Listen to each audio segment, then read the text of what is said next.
cái bây giờ cái gì cái tuổi gì buổi lớn đi nha con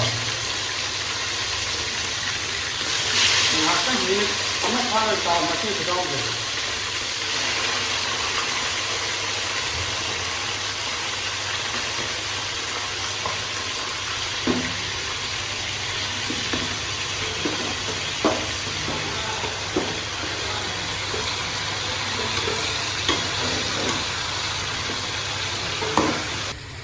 masih kita laksa dah lokal dia kan lokal ada ambil lagi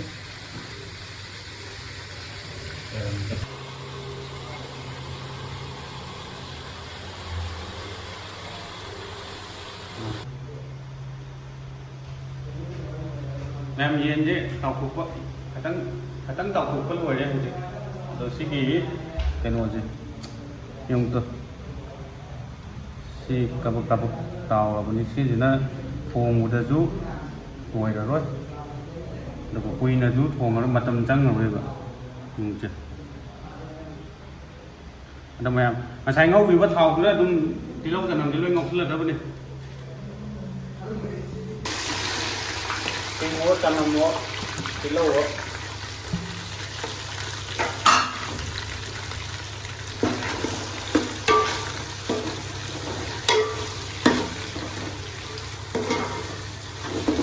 तो तिलौ का चन्नम छिंगे मुलन बोय न ngam tang okla tham ni sida malu marang ka ro hapo dan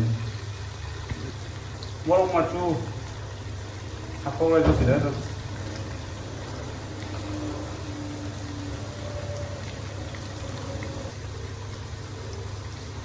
ya ngang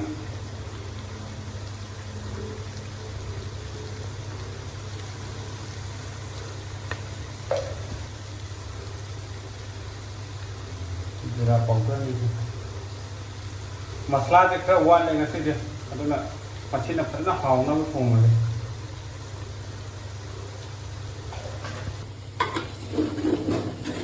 maroi je katang tilau je mun de lam ka yan ja tan ga dum go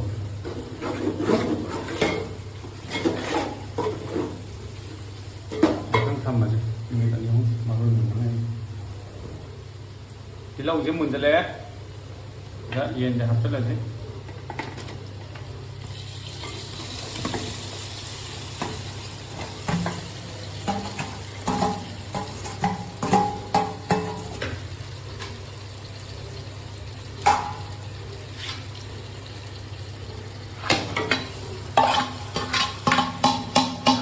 vì cho ra sama kita ra begini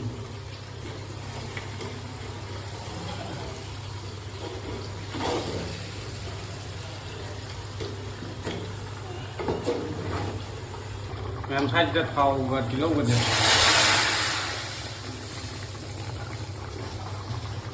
lúc đó là cái ổ khai chứ mình làm nhé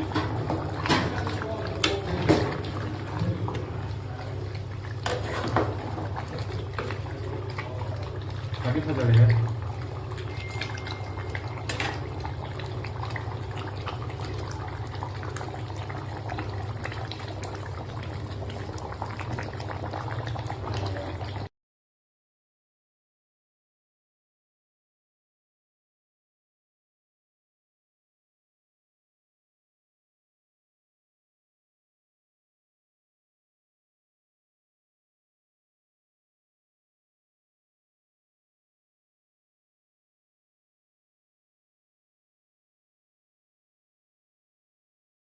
đã đến thầu rồi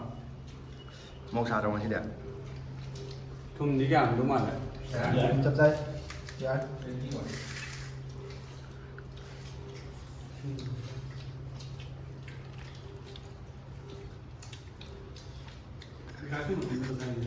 mà tốt là dày là gì xem ra là đầu đi nhang thì liêm ấy nhang thì liêm ấy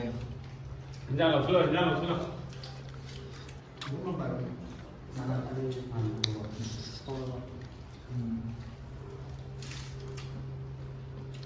nó giờ lấy cái đó tao đó là không được ao cái bao nhiêu đó mà chúng tôi vào đây game nó cũng ra màu đấy